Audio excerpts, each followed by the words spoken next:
One of the central characters in the movie is this young man who initially you think is a dangerous weirdo. He has a collection of videotapes that he's made himself.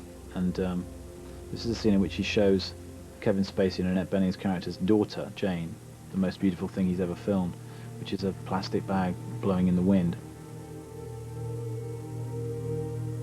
I wanted the audience initially to think, well, this is absurd and pretentious, and then to think, well, hang on a minute, this is really quite beautiful. Sometimes there's so much beauty in the world. I feel like I can't take it. And my heart is just going to cave in.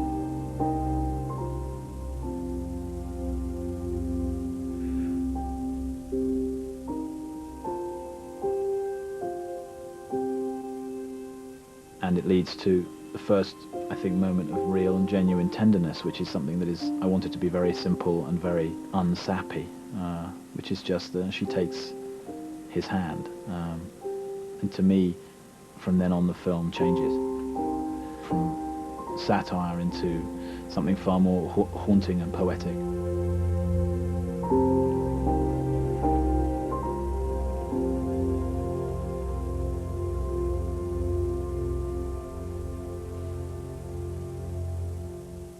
Did you identify with the characters in American Beauty, with any of the characters? Yeah, I identified with nearly all of them in some way, but particularly with the kids. I mean, I'm an only child, and I spent my life growing up alone in my room, and I think that I had a very odd experience in the cutting room when I cut the scenes together of Ricky and Jane, of realizing that I actually built and shot a version of my room as a child in Jane's scenes, and a version of my room as a teenager with Ricky's scenes. And I didn't realize that until after I'd finished the movie, and I didn't realize how many personal echoes there were in the film until I put it together.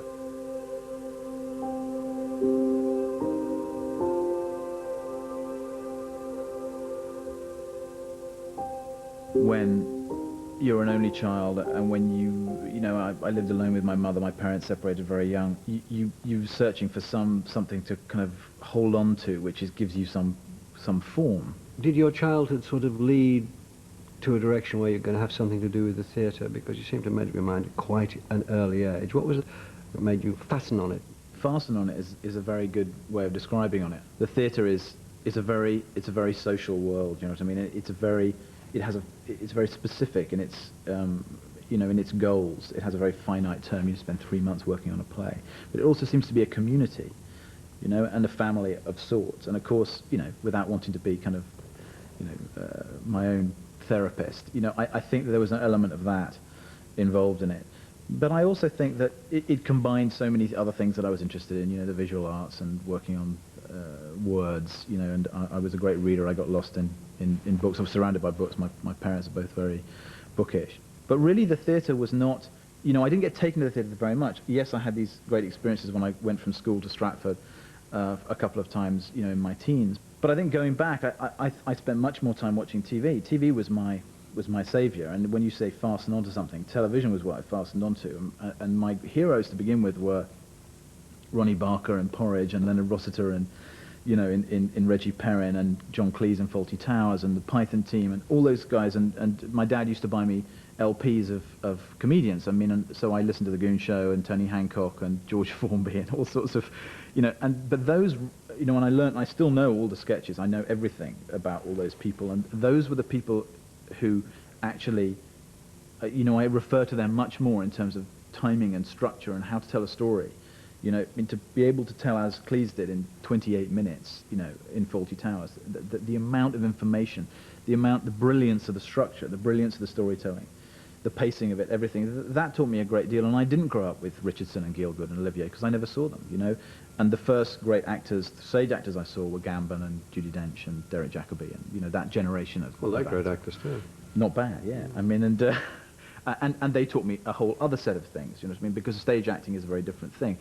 But in a way, it was a whatever I could grasp onto, you know, and then of course going to the movies, which I went to much more than I went to the theatre because it was much cheaper and because, you know, it was easier to get to. Where did cricket come in? That was what I wanted to be, really. When I was about 16, I wanted to, you know, I played for Oxfordshire and the youth teams, and you know, I thought I was, and I played, you know, the England schoolboys trial and all that sort of stuff, and it was exciting, but I didn't have the stamina, the mental stamina and the physical stamina that you need. You know, you have to want to play 6 days, 7 days a week. Mendes still plays village cricket. As a teenager, he had the unusual experience of being made captain of his local adult team. You were team captain very young, weren't you? You were sort of bossing about sort of 30 and 40-year-olds. Yes, it's true. Yes, I did. I loved it, and I suppose it was the first time. I mean, if you think about what a director does, you know, you're basically creating a parallel universe and spending your time controlling what everybody does in that parallel universe, which is a strange thing to do with your life. I mean, and in a way, the first hint of that I would love that was captaining a cricket team. It really meant a lot to me, and it meant a lot to me because I felt that I could earn some people's respect, and that was important because I was academically very poor at school until I was about 17, and I scraped through my O-levels. And so it was my way of belonging for the first time was playing sport and learning how enjoyable the whole thing was. That's why I still play it. I mean, although I'm not captain anymore, you know, I spend my life bossing people around. I feel I need to be bossed around at the weekends instead. Mendes began to direct student plays in 1984 while reading English at Cambridge. Every college has a theatre, and so anyone can do a play. And, you know, I thought, oh, I'll have a go at it, you know, my first term, and I fell in love with it. You said it was at Cambridge where you, as it were, took off for the career that you've ended up with. I did a lot of stuff, which I kind of talked up to myself and to other people, but really none of it was quite, none of it quite worked until I left. But I was able to make the mistakes, so many mistakes, but, you know, because of the opportunities that were afforded me at university, and that was a big deal. Ironically, though, you're much more competitive at university than you ever are in the rest of your life. I mean, it is the most competitive, backbiting, pressured environment, and it toughens you up. I mean, that sounds strange, but really, you know, you come out ready to try and prove yourself in a way, and I suppose that's what I did. Mendes came to work here at Chichester Festival Theatre in 1988, directing plays for the smaller studio stage. First time I ever saw Sam Mendes work on the stage was a production of Gorky's Summerfolk in the Minerva Studio Theatre at Chichester.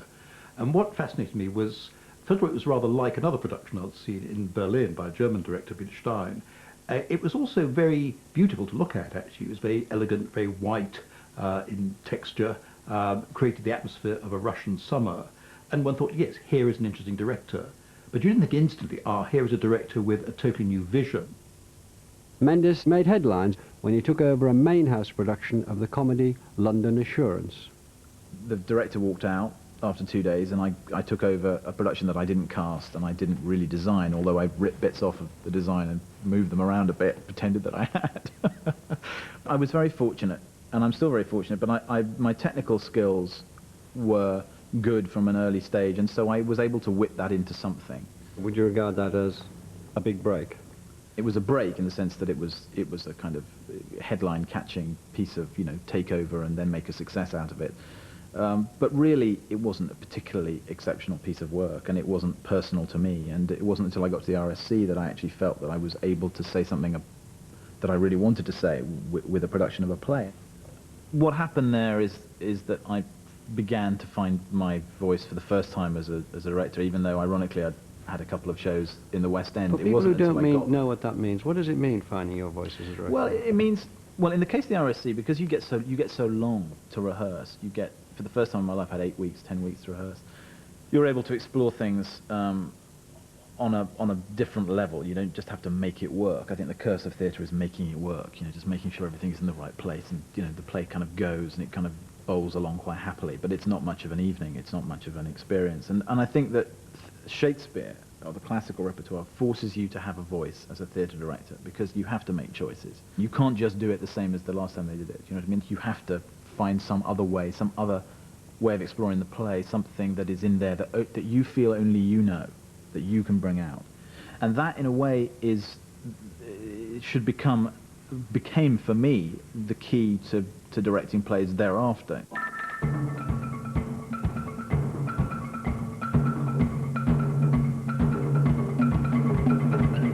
My way of responding to classical plays has never been to supplant period and to do a modern dress production set in a specific year, because I always felt that was reductive.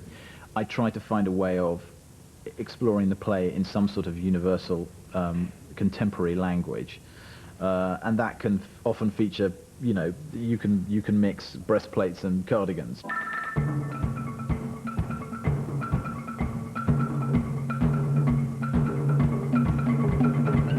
You can learn as much about Peter Sutcliffe from Richard III as you can about English monarchy, and you have to believe that about classical theatre, otherwise there's no point in doing it. I mean, there is simply no point in doing it unless you feel you can draw universals out of the specific. But of course, Shakespeare is the most universal writer, and so, there's always universals to be drawn.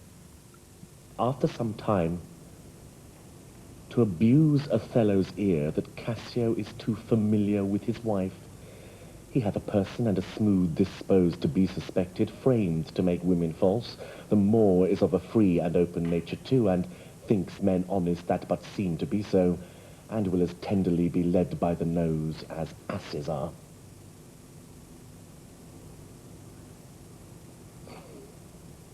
I have it.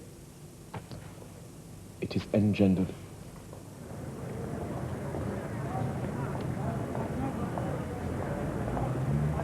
How did you come to take over the Donmar, and why did you want to run your own theatre?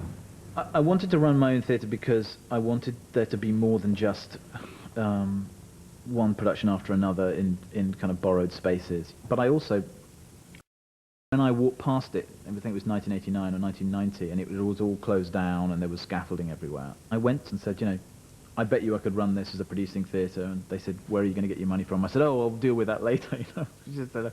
I blush to think of, the arrogance of youth, because frankly, we never did get any money. We're still struggling. It's unlikely, isn't it, as a place for a theatre? It could have been one of those big rooms in the back of a pub in the East End where people did a bit of boxing. You've changed all that here, but does this have specific advantages, this stage, and the closeness of the audience? It does. I mean, it's a non-proscenium, which I like. I think that, I think that it is both an epic and a domestic space. I think you can tell big stories in here and you can tell small stories. It can be naturalistic, but there's something grand about it as well. Is there any pattern to the work you're drawn to? Well, sometimes you're drawn to things for personal reasons, and I think that often is the best work. Okay then, I'm ready now.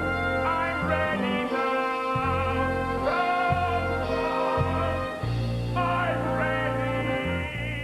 With Company, it was kind of very obvious, really. It's about a 35-year-old bachelor and his married friends, and tries to answer the question, do I need somebody or am I okay on my own? And at the time I was single, and it felt incredibly personal and was directed almost entirely from the heart rather than the head.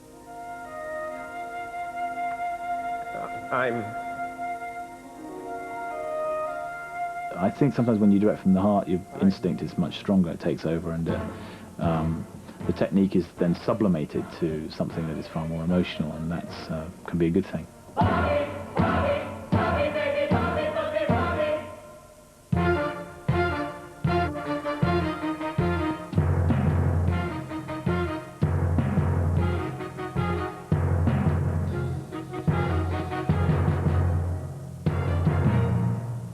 Some of the biggest Donmar successes have been productions by Sam. But it wasn't a question of him identifying it as, this is my toy, this is where I get to do what I want to do whenever I want to do it. I think there were 4, 5 directors that worked here in the first year, and that then set the pattern for pretty much every year. It's been the single most exciting, important creative contribution that I've made to myself. I mean, I'm not sure about to the rest of the world, but in terms of, my sense of pride in this place is greater than any pride I have in any individual projects that I have, because it's bigger than myself, and it's bigger than a play. It's a place, it's a community, and you know, and I love it.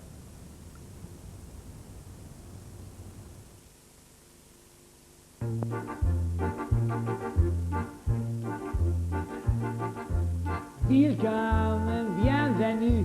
Welcome. Fremder, étranger, stranger. Glücklich zu sehen, je suis enchanté. Happy to see you. Bleibe, reste, stay. What took you to cabaret? There's a classic example of feeling that you have a secret. You know, the surface secret of that was that you know, I had this theatrical idea of setting the whole thing in the club, and that the actor should play the instruments, and the whole thing should be set within the context of this, effectively, this metaphor for the country at the time.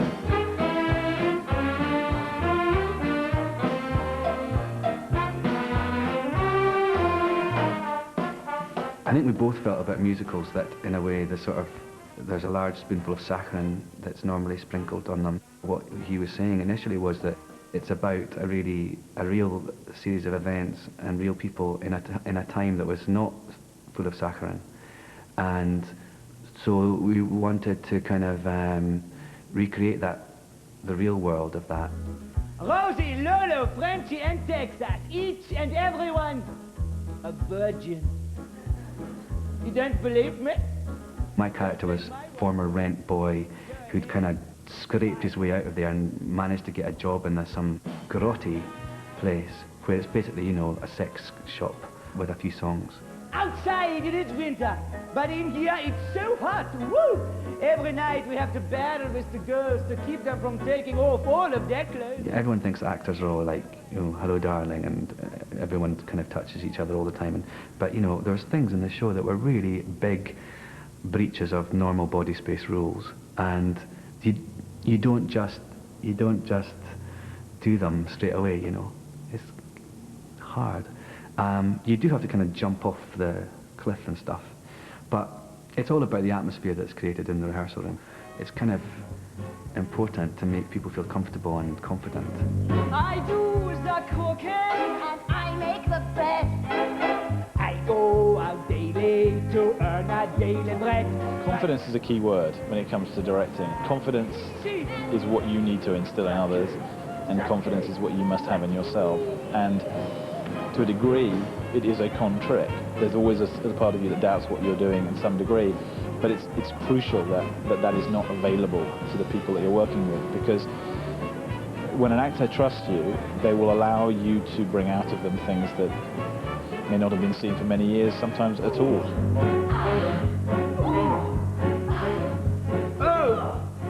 I think a lot of people see directing as a chance to show off. Sam Mendes seems to me to treat directing as a chance to explore the work and to offer you a new perspective on it. Welcome to Berlin, my friend.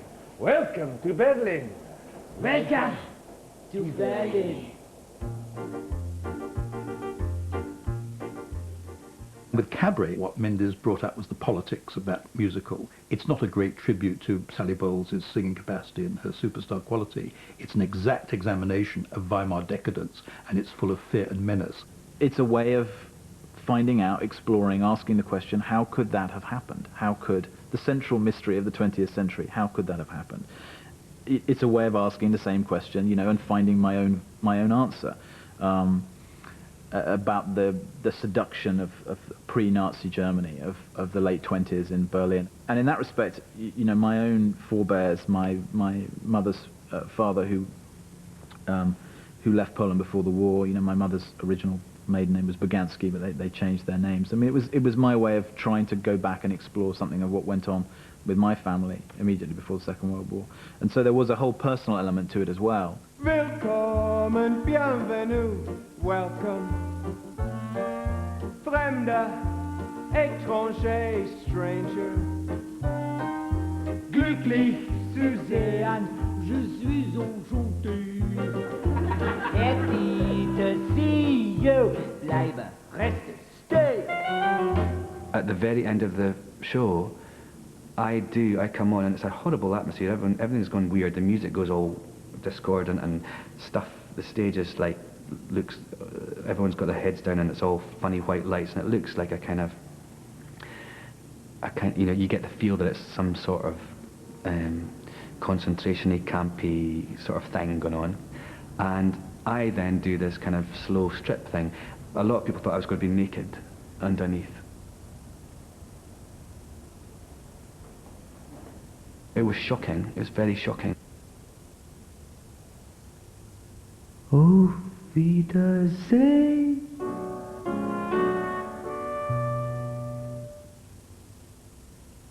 A bientôt.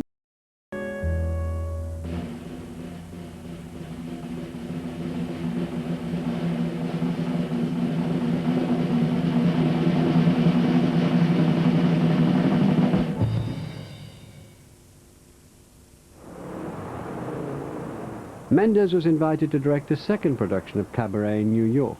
The show opened in 1998 and immediately became the hottest theatre ticket of the year. The only thing I ever determined was to not do something until I felt I was ready to do it. And I got a lot of offers to work on Broadway early on, and for some reason they were all wrong. When Cabaret came along, there was a show that I thought I could do better the second time. It was as simple as that. Maybe this time I'll be lucky. Maybe this time he'll stay. Maybe this time, for the first time, love won't hurry away. I think that people had not had an experience like that before. When the curtain fell on most nights, there was a deathly silence before people started to applaud. Not a loser anymore, like the last time and the time before. You know, we'd laugh about it that, you know, if people start flying in from LA and want to go to the theatre, then you really know you're in something very, very special, because no one in LA is remotely interested in the theatre. But of course, Cabaret was Sam Mendes' first big New York success, an even bigger hit, I think, in New York than in London. And then came The Blue Room, which was a big smash on both sides of the Atlantic. It's a David Hare adaptation of a play by Schnitzler, written at the turn of the century, and entirely about sex. Only two actors in it, Nicole Kidman and Ian Glenn. And Nicole Kidman, about whom I think people were cynical before it began, proved under Mendes' direction she was a real actress.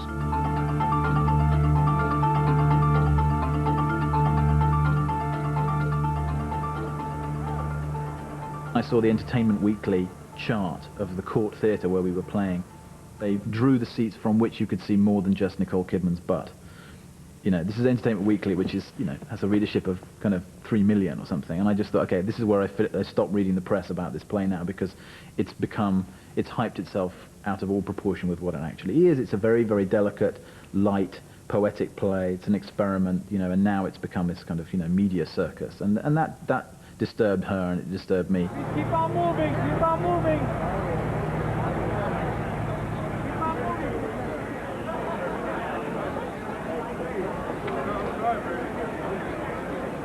What do you say to stupid people who would actually buy a ticket just to come and see you take your clothes off?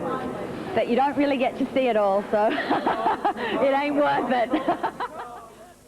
People have asked me since then, oh, well, if you'd known the fuss it would have created, when you asked us to take your clothes off, would you have done it? And I say, yeah, actually, because for me, it was the most vulnerable, tender, sensitive point in the play. And if the play did not come to land in one particular scene where there seemed to be a genuine love affair in the midst of all this cynicism and despair, then it was going to fail. And that was the scene where, you know, she was putting her clothes back on, having made love. It was a loving and tender scene, you know, and it was very fleeting. And poor old Ian Glenn, I mean, you know, he was naked for 5 minutes at least, not to mention doing cartwheels naked, you know. She was naked for 30 seconds at most, you know. Nobody ever mentioned the fact that he was naked. But there we are. How did you approach the erotic moments in the play? What was that? Gently. Mm-hmm.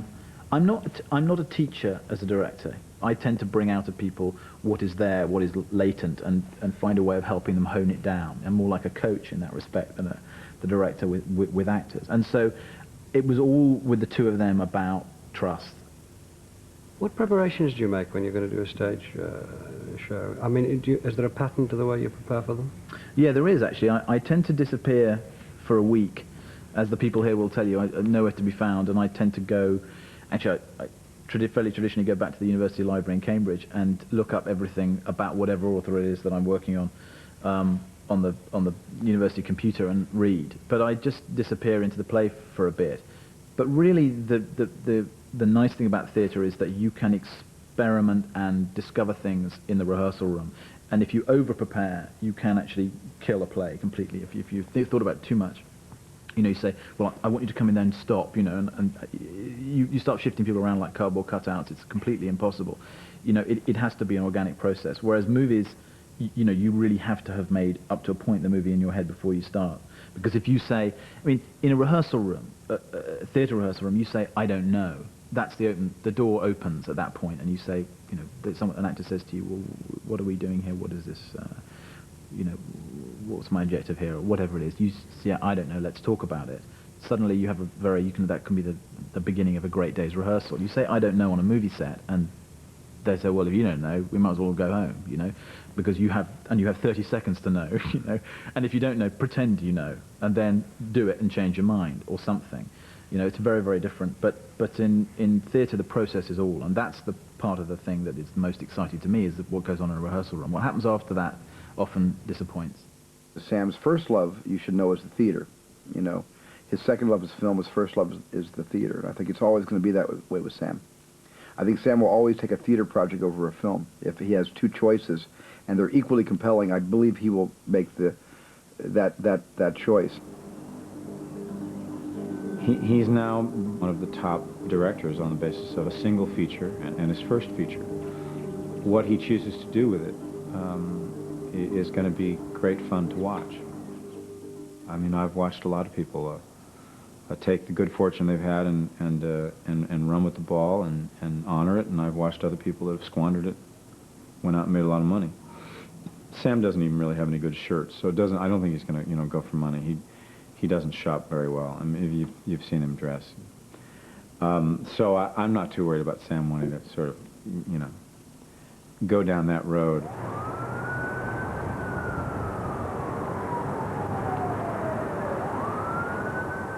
People say, oh, Sam's away at the moment. In other words, you know, the Donmar is on its own. Well, in fact, that's never been the case. I don't think there's ever been a working day in any given week. I mean, and I'm talking about when he's getting up at 6 o'clock in the morning and he's chuntering across to some location in LA about to meet his unit, or, you know, however many people involved in a day's shoot. And I can still put a phone call into the mobile and say, this has happened. What do you want me to do? I think it would be good if you did this. And by lunchtime, he's back on the phone. Okay, I've made that phone call. You know, so he's away and he's not away. Are you intending to stay in the Donmar for the foreseeable future? Yes, I love it here, and I think that part of what kept me sane while I was away, even though I was running the theatre by fax mostly, was the thought that there was a place that I wanted to go back to, I would want to work in again, because a lot of what's in the movie has come from this place, and the work that I've done in this place, and the person I've become by working in this place. And I think that I wouldn't have made that film. I think the two feed each other. I've always felt that to go out, I mean, one of the reasons Nicole Kidman came here is that, you know, I went out and did a show in New York and came back with a whole set of relationships which I brought back to the theatre, and I will do the same thing again after the movie. You see this playing the two-hander for a while, theatre here and movies, mostly in America? Well, I don't know. I mean, I never intended to do a film in LA. If someone had said, you're going to go to Hollywood and make a movie, I would have thought they were mad, you know. But the script came along, and that's where it was set, so I went off and did it. And but I'd love to do a European film. But yeah, I'll try and do both and see how it works. To be honest with you, really would like to do a play now. I don't really feel like doing a movie. The movie, you know, theatre is like a sport. You know, you go into a rehearsal room and you chuck a ball around and you know, and you catch it or you drop it, and you can see where everybody else is, but you're just part of the team. In film, it's like going into a trance. I mean, it's like meditating. The film lives inside you. It is the director's medium, and it's like a little bit like playing host to an alien or something. It kind of feeds off you. You dream about it. You wake up thinking about it. You go to bed thinking about it. You cannot think about anything else, and it really is tiring in a very sort of profound way. give to it. And so I don't know how people do like one a year, because I mean it's really I can't think of doing one for at least another year or so. So probably the way I'll do it is to come and do a play here.